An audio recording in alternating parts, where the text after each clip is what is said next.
ஓம் முருகா போற்றி. ஓம் சரவண பவ. என் அன்பு குழந்தையே, உன் வீட்டில் சுப நிகழ்ச்சிகள் நடக்கப் போகின்றது. உன்னுடைய துன்பங்கள் எல்லாம் நீங்க போகின்றது.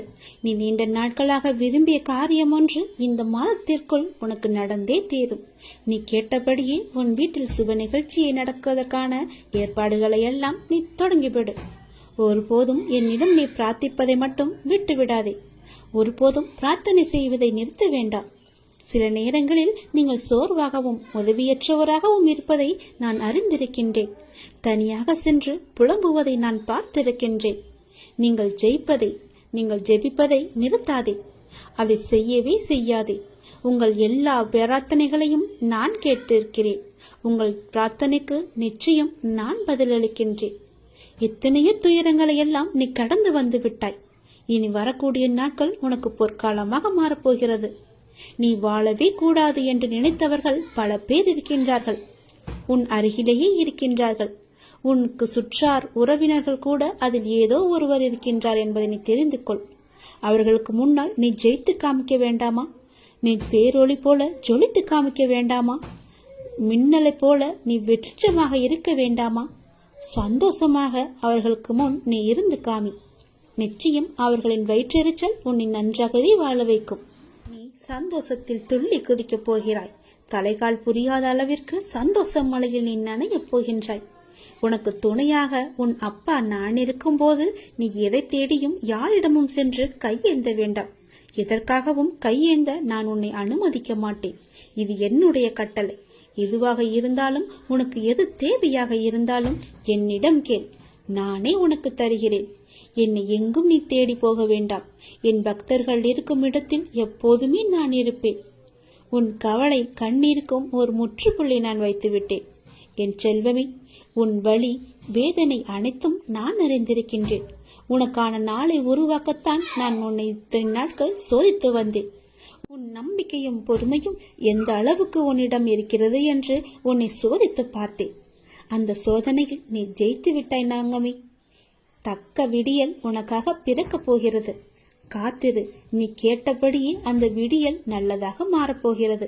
சந்தோஷமாகவே இருக்க போகிறது. உன் கஷ்டங்கள் எல்லாம் தீரப்போகிறது. நீ கேட்டபடியே உன் வீட்டில் சுப காரியங்கள் எல்லாம் நடக்கப் போகின்றது. மன மகிழ்ச்சிகள் கூடி வரப்போகிறது. சந்தோஷம் பொங்கல் போல பொங்கி வழிய போகிறது. நீ நினைத்தது நடக்கும். ஜெயிப்பது வெற்றி உனக்கே கிடைக்கும். நிச்சயம் நான் உனக்கு அருகில் இருந்து உனக்கு தேவையான அனைத்தையும் நானே செய்து தருகிறேன். என்னை மட்டும் நீ மறந்து விடாதே. என் நாமத்தை எப்பொழுதும் நீ சொல்லிக் கொண்டே இரு. உனக்கான வெற்றி காலம் இது. இந்த உலகம் என்பது எல்லோருக்குமே சமம்தான். யாரும் இங்கே அனாதைகள் அல்ல. யாரும் இங்கே உற்றார் உணர்வுகள் இல்லாத தனியாக விடப்பட்ட நபர் அல்ல. எல்லோருக்குமே எல்லாமே இருக்கின்றது. யாரும் எதுவும் இல்லாமல் இங்கே இருக்கவில்லை. அவர்களுக்கு துணையாக நான் இருக்கிறேன். இந்த உலகத்தில் உயர்ந்தவர் தாழ்ந்தவர் என்று யாருமே கிடையாது. யாரும் ஏழையும் அல்ல, யாரும் பணக்காரரும் அல்ல. யாரும் உயர்ந்த ஜாதியும் அல்ல, யாரும் தாழ்ந்த ஜாதியும் அல்ல.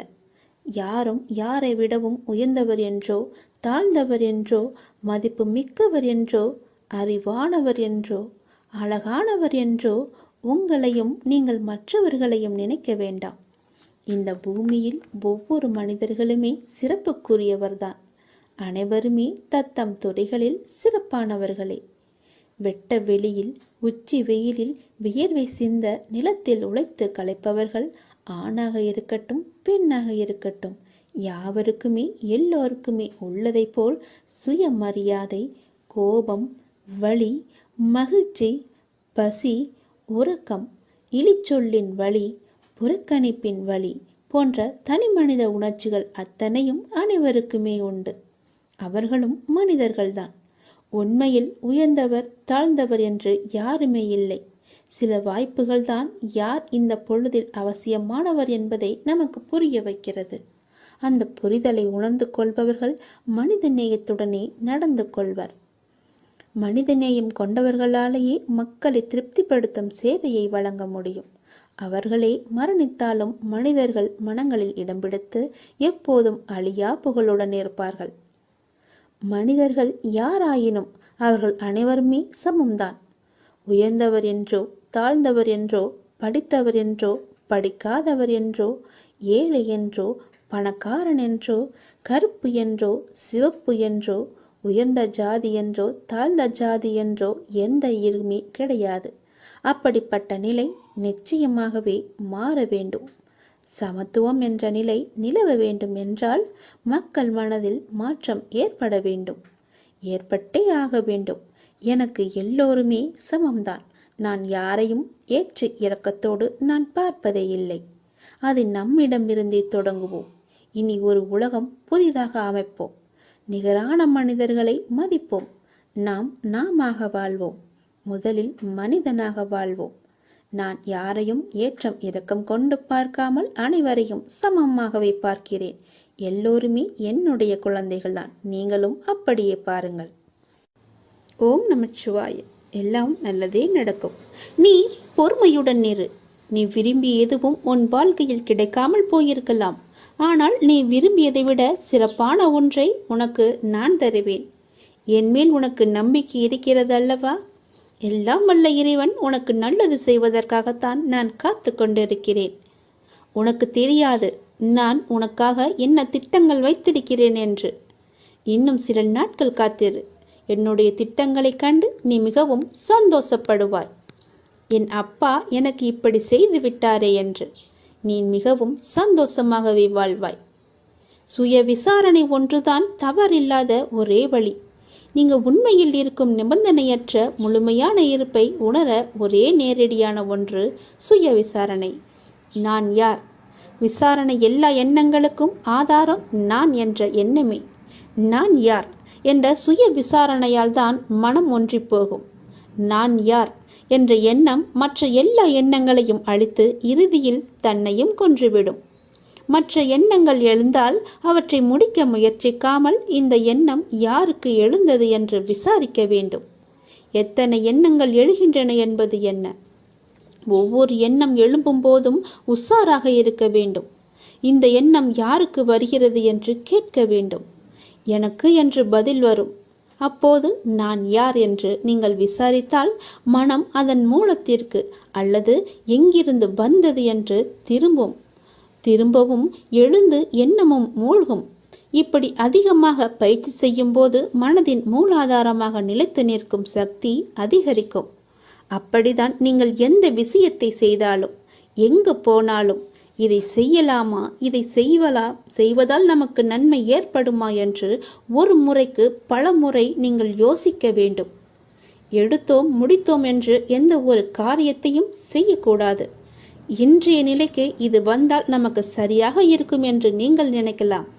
அது நாளை உங்களுக்கு சரியாக இருக்குமா என்று ஒரு தடவைக்கு பல முறை யோசித்து செயல்படுங்கள். இல்லையென்றால் நீங்கள் பிரச்சனையில் போய் மூழ்கி விடுவீர்கள். எல்லாவற்றையும் தீர்ப்பதற்கு நான் இருக்கிறேன். இருந்தாலும் நீங்கள் கொஞ்சம் கவனமாகவே இருக்க வேண்டும். எல்லாவற்றையும் யோசித்து செயல்பட வேண்டும். எங்கு போனாலும் யோசித்து பாருங்கள். நல்லது நடக்கும். ஓம் நமச்சிவாய. எல்லாம் நல்லதே நடக்கும். இனி எல்லாமே உனக்கு நல்லதாகவே நடக்கும். நீ மனதில் குழப்பத்தோடு இருப்பதால் செய்யும் எல்லா செயலிலும் உனக்கு கவனம் செலுத்துவதாக நினைத்து கொண்டு நீ இப்போது கவனமின்றி எல்லாவற்றையுமே இழந்து கொண்டு வந்து கொண்டிருக்கிறாய். சரிதானே? உன்னிடம் உள்ளது எல்லாமே இழக்கும் சூழ்நிலையில் இருக்கிறது. ஏனென்றால் உன் மனதில் குழப்பம் உன்னை ஆட்டிப்படைத்து கொண்டிருக்கிறது. எந்த சூழ்நிலை ஆயினும் அதிலுள்ள நல்லதை மட்டுமே பார்க்கும் பழக்கத்தையும் பக்குவத்தையும் நீ வளர்த்துக்கொள். அப்பொழுதுதான் உன்னால் எவ்வளவு கடினமான சூழ்நிலையும் எதிர்கொள்ள முடியும். நீ ஒன்றை மட்டும் புரிந்து கொள். இவ்வுலக வாழ்வில் நடக்கும் நிகழ்வுகள் அனைத்துமே ஏதாவது ஒரு காரணத்திற்காக மட்டுமே நடக்கிறது. அதில் நீ மட்டும் விதிவிலக்கு அல்ல. உன் வாழ்வில் நடக்கும் நிகழ்வுகள் அனைத்தும் உன் இறந்த கால வாழ்விலோ அல்லது முன் ஜென்மத்திலோ நீ விதித்த செயல்களின் விளைச்சல்கள். அதைதான் தற்போது நீ அறுவடை செய்து கொண்டிருக்கிறாய். அதற்காக நீ உன்னை தாழ்த்தி கொள்ளாதே. எல்லாமே உன்னுடைய கர்ம வினைகளின் படிதான் நடந்து கொண்டிருக்கின்றன. இப்பொழுது நீ செய்யும் செயல்களுக்கான பலனை வருங்காலத்தில் நிச்சயமாகவே அனுபவிக்க வேண்டும். அதனால்தான் நான் உனக்கு அடிக்கடி கூறுவது, எல்லோருக்கும் உன்னால் முடிந்த உதவிகளை எந்த ஒரு எதிர்பார்ப்பும் இன்றி செய்யென்று. யாரையுமே நீ திட்டாதே, உன் வாயால் சாபமிடாதே, யாருக்கும் உன் மனதால் கெடுதல் நினைக்காதே. நீ எதை செய்கிறாயோ அதுவாகவே உன்னை வந்து சேரும். அதற்காக எனக்கு தீங்கு துரோகம் நிலத்தவர்கள் என்ன செய்ய என்று நீ என்னை பார்த்து கேட்பது எனக்கு புரிகிறது. உன்னுடைய மனம் வருந்தினாலே போதும். உனக்கு பாதிப்பை தந்தவர்களுக்கான தண்டனையை காலம் நிச்சயம் கொடுத்தே தீரும். உன் அப்பா நான் பார்த்து கொண்டு சும்மா இருக்க மாட்டேன். எல்லாமே உடனுக்குடன் நடக்க வேண்டும் என்று மட்டும் நினைக்காதே. தாமதமாயினும் என்றுமே தர்மமே வெல்லும். எனவே எந்த நேரத்திலும் நேர்மையாக சிந்திக்கவும் செயல்படவும் நீ தொடங்கு. அதுதான் உனக்கு உன் லட்சியத்தை அடைய செய்யும். என் வார்த்தைகள் மீது நம்பிக்கை வை. உன் அப்பா செய்வது எல்லாமே உன்னுடைய நன்மைக்காகவே. இந்த சிவனின் வாக்கு என்றுமே பவைக்காது. சிவன் செய்தால் எல்லாம் நல்லதாகவே நடக்கும். உன் அப்பா நான். எல்லாவற்றையும் நானே பார்த்து கொள்கிறேன். வாழ்வில் உனக்கான தேடல் நிச்சயம் கிடைக்கும். அதற்காக உன்னுடனே நான் துணை நிற்பேன். நீ எதற்குமே கலங்காதே. உன் தேடல் எதுவோ அதை நோக்கி நீ பயணப்பட்டு கொண்டே இரு. என் துணை நிச்சயமாக உனக்கு இருக்கும். உன் கண்ணில் வடியும் கண்ணீரை துடைக்க நானே வருவேன். நானே உனக்கு துணையாக இருப்பேன். நீங்கள் சற்று திரும்பி பாருங்கள். உங்களை கஷ்டப்படுத்திய நாட்கள் எல்லாம் கற்றுக் கொடுத்த நாட்கள் என்று உங்களுக்கே தெரிய வரும். அத்தகைய அனுபவங்களை சேகரித்து வையுங்கள். இனி வரும் நாட்களில் எச்சரிக்கையோடு செயல்பட அதுவே உங்களுக்கு உதவியாக இருக்கும். கவலைப்படுவதற்கு காரணங்களை தேடாமல் ஒவ்வொரு நிகழ்விலும் உள்ள யதார்த்தத்தை எண்ணி மகிழ்ச்சியாக இருக்க பழகி கொள்ளுங்கள். எந்த சூழ்நிலையிலும் முயற்சியை மட்டும் கைவிடாதீர்கள். விதியின் பயனில்லை என்றாலும் முயற்சியின் பலன் கட்டாயம் உண்டு. காலில் மிகச்சிறிய முள் குத்தி இருந்தால் கூட எவ்வாறு விரைவாக ஓட முடியாதோ அதே போல உங்கள் மனதில் சிறிய சிறிய பிரச்சனைகள் உங்கள் செயல்பாட்டு திறனை பாதித்தால் நீங்கள் பெரிய வாய்ப்புகளை உரிய தருணத்தில் சரியான முறையில் பயன்படுத்தி வெற்றி காண முடியாது.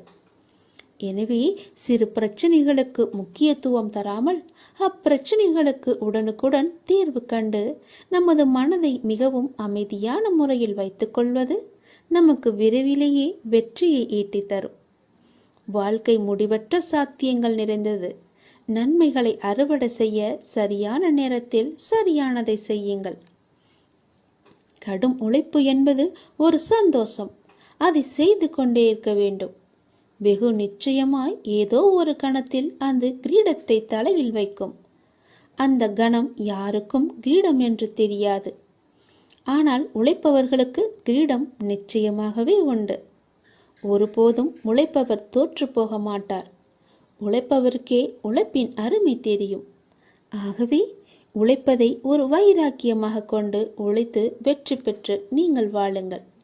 இந்த அப்பாவின் துணை உங்களுக்கு எப்போதுமே இருக்கும். என் அனுக்கிரகத்தால் இந்த பிறவியில் என்னை நீ ஆராதித்து கொண்டிருக்கிறாய். அப்படி என்னை வணங்கும் அவகாசம் உனக்கு கிடைத்ததே ஒரு பெரிய யோகம். நீ இப்பிறவிக்கு சாட்சி. நான் உன் பூர்வ ஜென்மங்கள் அனைத்திற்குமே சாட்சியாக இருப்பேன். நீ எதை பற்றியுமே கவலைப்படாமல் உன்னுடைய இலக்கு எதுவோ அதை நோக்கி நீ பயணப்பட்டு கொண்டே இரு. உன் இலக்கில் எந்த ஒரு கெடுதலும் வராமல் எந்த ஒரு தடையும் வராமல் நான் பார்த்து கொள்கிறேன். என் துணை உனக்கு எப்போதுமே உண்டு. வரை உனக்கு கைக்கு எட்டியது கை நழுவி போனது அல்லவா? கண்முன்னே இருந்தது காணாமல் போனது அல்லவா? இது போன்ற சூழ்நிலைகள் உனக்கு முடிவுக்கு வரப்போகின்றது. உன் வாழ்வில் ஒரு புதிய மாற்றம் வரப்போகின்றது. எது உனக்கு ராசி இல்லாத தினம் என்று மனதுக்குள் நினைத்தாயோ அந்த ராசியான தினமாக அது மாறப்போகிறது. ஏற்கனவே நான் சொன்னபடி உனக்கான நல்வினைகள் செயல்பட ஆரம்பித்து விட்டன. சில விஷயங்கள் உனக்கு முட்டுக்கட்டையாக இருந்தாலும் உன் முன்னேற்றத்தை யாரும் தடுக்க முடியாது.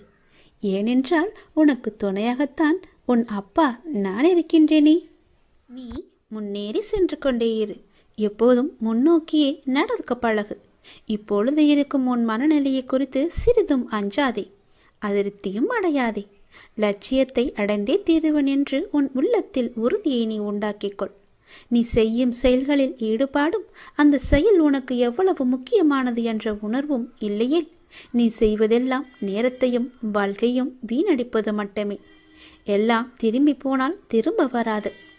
எதிலும் வெற்றி பெற இயலாது. நீ செய்யும் காரியத்தால் வாழ்க்கையில் ஏதோ ஒன்று சரியாகவோ தவறாகவோ நடந்தால் அதற்கு காரணம் எது என்பதை நீ முதலில் ஆராய்ந்து பார்.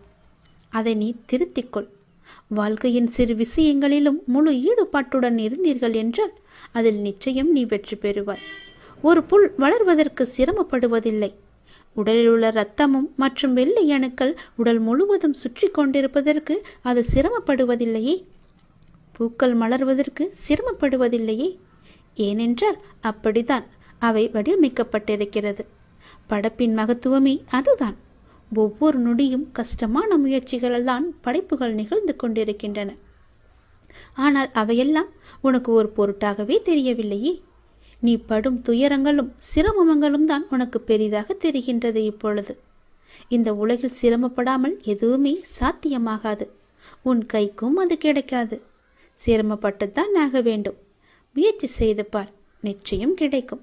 முதலில் எதுவும் சிரமமில்லை என்று நம்பு. நீ சிரமம் என்று சொல்வதற்கு காரணம் உன் மனதுதான். சிரமம் என்பதை நாம் கடந்தால்தான் லட்சியத்தை நம்மால் அடைய முடியும். மாபெரும் படைப்புகளை உருவாக்க நல்ல உணர்வுகளும் அபரிமிதமான மகிழ்ச்சியான மனநிலையும் மட்டும் இருந்தால் போதும். அதை உனக்குள்ளே நீ வளர்த்துக்கொள். உனக்கு நிச்சயம் வெற்றி கிடைக்கும். நான் என்றுமே உனக்கு துணையாக மட்டுமே இருப்பேன். நம்பிக்கையோடு உன்னுடைய கடமை எது என்று உனக்கு தோன்றுகிறதோ அந்த கடமையை நீ தவறாமல் செய்து கொண்டு வா. அந்த கடமையிலிருந்து நீ பின்வாங்காதே. ஏனென்றால் அது உனக்கென்று படைக்கப்பட்ட கடமைகள். உன் கடமையை நீதான் செய்ய வேண்டும். அதை யாருக்கும் விட்டு கொடுத்து விடாதே. அதிலிருந்து உன் கர்மாக்கள் கழிய போகின்றது. வாழ்க்கையில் நீ சாதனை படைக்கத்தான் நீ பிறந்திருக்கின்றாய். அதை முதலில் நீ நம்ப வேண்டும். அதன்படியே நீ முயற்சி செய்ய வேண்டும். நாம் கண்டிப்பாக வெற்றி பெறுவோம் என்ற தன்னம்பிக்கை, நம்பிக்கை, பொறுமை எல்லாமே உனக்குள்ளே வேண்டும். ஆகவே அனைத்தையும் சமநிலையில் நீ ஏற்க உன்னுடைய மனதை நீ தயார் நிலையில் வைத்துக்கொள். எத்தனையோ முறை முயற்சி செய்துவிட்டேன், அது என் கைக்கு கிடைக்கவில்லை. எத்தனையோ முறை அது என் கை நழுவி போய்விட்டது. என் கண் முன்னே கைக்கு 8 தூரத்தில் இருந்தாலும் அது என் கைக்கு கிடைக்கவில்லை என்ற பல சூழ்நிலைகளில் நீ தவறான முடிவுகளை எல்லாம் எடுத்து வந்தாய். இனி அது நடக்காது. இதுவரை உனக்கு கைக்கு எட்டியது, கை நழுவி போனது எல்லாம், உன் கண் முன்னே இருந்தது, காணாமல் போனது எல்லாம் இப்போது உன் கைக்கு வரப்போகிறது. உன் கைக்கு எட்டப்போகிறது. எல்லாமே ஒரு முடிவுக்கு வரப்போகிறது. உன் வாழ்வில் பல நல்ல நல்ல மாற்றங்கள், புதிய புதிய மாற்றங்கள் எல்லாம் வரப்போகிறது. உனக்கு ராசி இல்லாதது என நினைத்த ஒன்று இப்போது அதுவே உனக்கு ராசியாகி எல்லாவற்றையுமே உனக்கு ஜெயித்து தரப்போகிறது. ஏற்கனவே நான் சொன்னபடி உனக்கான நல்வினைகள் எல்லாம் செயல்பட ஆரம்பித்து விட்டன. சில விஷயங்கள் உனக்கு முட்டுக்கட்டையாக இருந்தாலும் உன் முன்னேற்றத்தை யாரும் தடுக்க முடியாது. ஏனென்றால் அந்த முட்டுக்கட்டைகளை எல்லாம் உன்னுடைய அப்பா நான் அதை தடுத்து எறிந்து விட்டேன், தகர்த்தெறிந்து விட்டேன். நீ கவலையின்றி சந்தோஷமாக எல்லாவற்றையுமே செய்து கொண்டு முன்னோக்கி சென்று கொண்டே இரு. உனக்கு வெற்றி என்ற கிரீடத்தை நான் சூட்டி மகிழ்கின்றேன். நிச்சயம் அதை நீயும் பெற்று ஆனந்த கண்ணீர் வடிக்கப் போகின்றாய். உனக்கானதை நான் எடுத்து வைத்து விட்டேன். அது உன்னிடத்தில் சேரும் நாளையும் நான் குறித்து விட்டேன். சந்தோஷமாகவே அதை நீ பெற்றுக்கொள். இழந்த உன் மதிப்பை மீண்டும் பெறப்போகின்றாய். என்னுடைய துணை உனக்கு உண்டு. அதை நீ மறந்து விடாதே.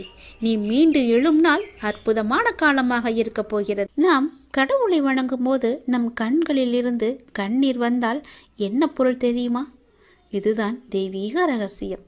இந்த தெய்வீக ரகசியத்தை நாம் தெரிந்து கொண்டால் நம் மனம் சாந்தியடையும்.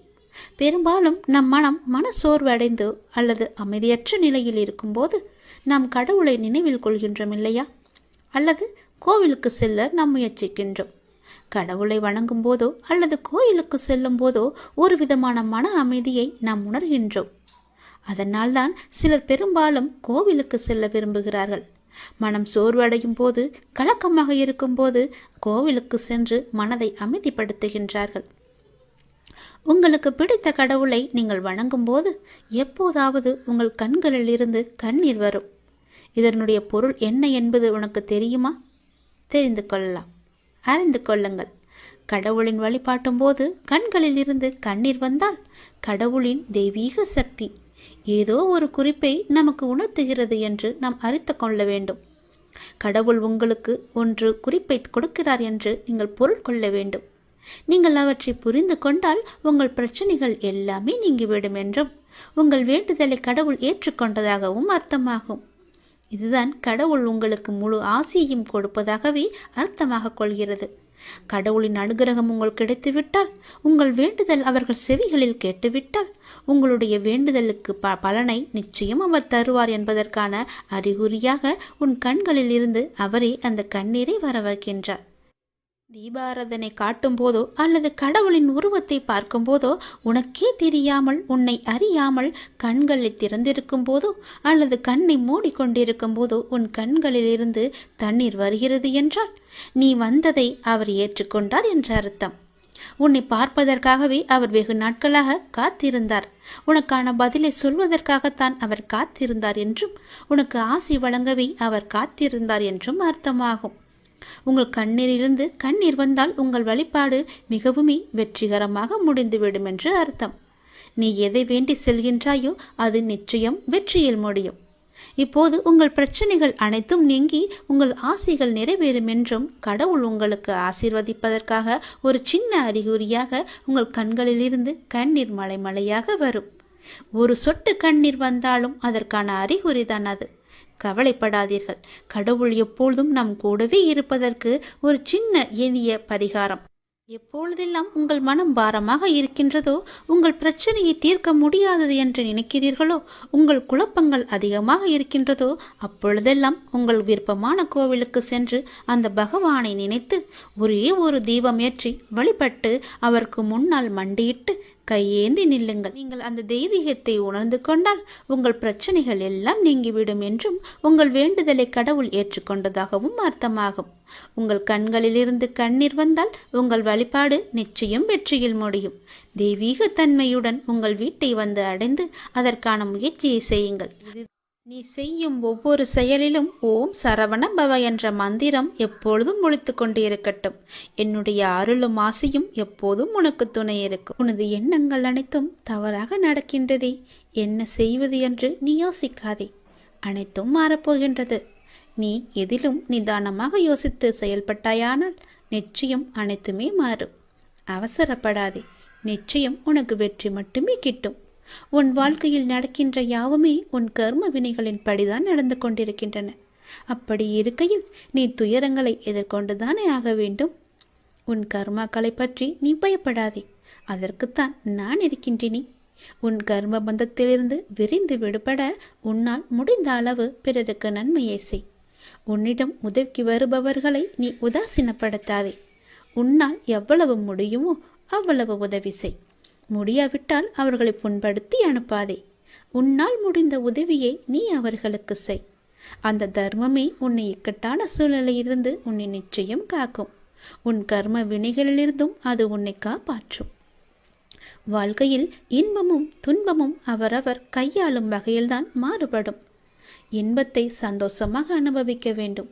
துன்பம் வந்தால் சோர்ந்து போகக்கூடாது.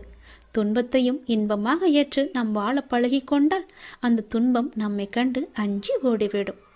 மற்றவர்கள் எல்லாரும் நிம்மதியாக சந்தோஷத்துடன் வாழ்வதாகவும் நீ மட்டுமே துயரங்களை எதிர்கொள்வதாகவும் புலம்பிக் கொண்டிருக்கின்றாய். அது தவறு. எல்லோருக்கும் அவரவர் வாழ்க்கையில் எல்லா விதமான துன்பங்களும் இன்பங்களும் வந்து கொண்டுதான் இருக்கின்றன. எல்லாம் கலந்துதான் இருக்கும். அதுதான் வாழ்க்கையும். அந்த உண்மையை நீ புரிந்து கொள். அவரவர் வாழ்க்கையின் உள்ளே சென்று பார்த்தால்தான் என்னென்ன துயரங்களை அவர்கள் சுமந்து கொண்டு இருக்கிறார்கள் என்ற உண்மை உனக்கு புரிய வரும். எட்டி இருந்து பார்த்தால் எல்லாமே அழகாகத்தான் தெரியும். நிலாவும் அப்படித்தான். தூரம் இருந்து பார்க்கும் வரைதான் அது அழகான வட்ட வடிவம். உள்ளே சென்று அருகே சென்று பார்த்தால்தான் தெரியும் அதற்குள்ளே எத்தனை மேடு பள்ளங்கள்.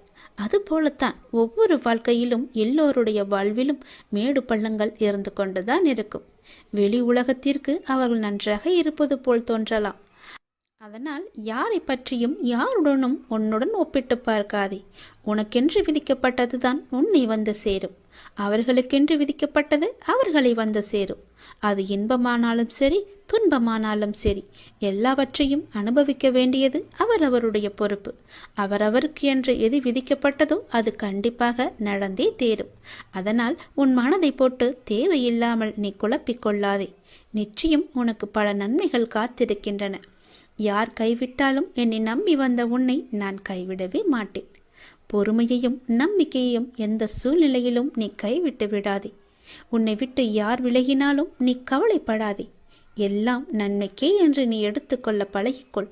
அப்பொழுதுதான் எல்லாவற்றையும் சாதாரணமாக எடுத்துக்கொண்டு அடுத்தபடி எது என்று முன்னோக்கி உன்னால் செல்ல முடியும். நீங்கள் மென்மேலும் வளர்ச்சியடைந்து வாழ்வில் வெற்றி பெறப் போகின்றாய். அது கண்டிப்பாகவே நடக்கும். உனது வாழ்க்கை எல்லா செல்வ வளங்களையும் பெற்று மகிழ்ச்சியாகவே மாறப்போகிறது. உன்னுடைய வாழ்க்கையில் பல அழகிய வண்ண வண்ண பூக்கள் எல்லாம் பூத்து குலுங்க போகின்றது. நிச்சயம் அது நடக்கும். இவை அனைத்தையுமே உன்னை வந்து சேரும்படி நான் அமைத்து தருகின்றேன். என் பரிபூரண அருளும் ஆசியும் அன்பும் உனக்கு வேண்டுமென்றால் நான் சொல்வது போலவே நீ செய். உன்னை உன் லட்சியங்களில் வெற்றியடையும்படி நான் உனக்கு துணை இருப்பேன்.